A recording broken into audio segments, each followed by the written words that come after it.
Olá, me chamo Gabriele e no último vídeo eu falei sobre o surgimento da seconda prática, que é basicamente o conceito de uma única melodia acompanhada, que é o que chamamos de monodia.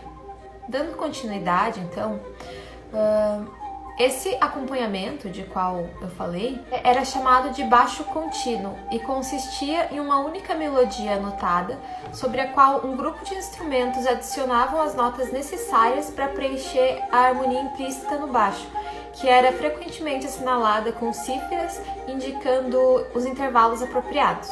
O baixo contínuo estabeleceu uma polaridade entre os registros extremos, a melodia aguda e a linha do baixo eram as partes essenciais, e as partes intermediárias eram deixadas ao gosto do intérprete, ou seja, era esperado que os intérpretes completassem o que estava faltando ali, porque eles deveriam saber aquilo, né?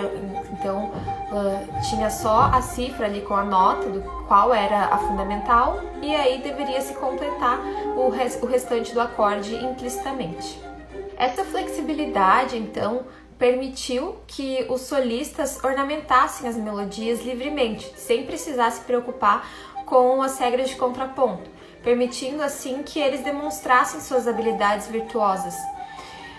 E para tirar o máximo proveito da capacidade de cada instrumento ou da voz, os compositores começaram a desenvolver escritas idiomáticas, que é escrever para instrumentos específicos, né?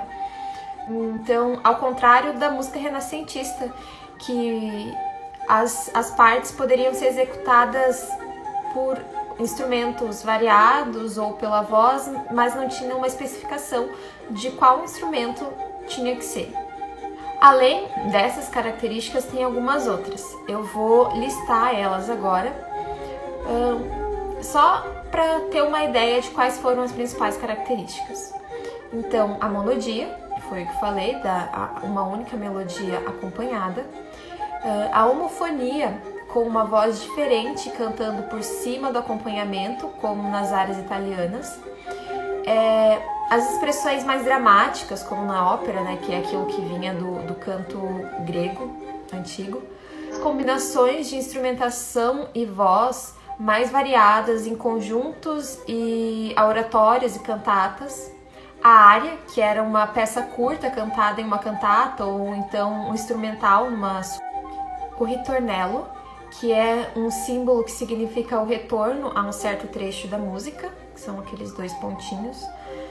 O concertante, que é um estilo que contrasta entre a orquestra e os instrumentos solos, ou então um pequeno grupo de instrumentistas, como um quarteto de cordas, por exemplo. A escrita idiomática, que eu já tinha falado, que é a linha melódica escrita para um instrumento específico. Por exemplo, ele escreve que aquilo é para ser tocado pela flauta, então a flauta vai tocar. Ele escreve que aquilo tem que ser tocado por um violoncelo, então o violoncelo vai tocar. Antigamente, no período anterior, na Renascença para trás, isso não existia. A notação musical para interpretação virtuosa, tanto instrumental como vocal, né, que é a questão da ornamentação.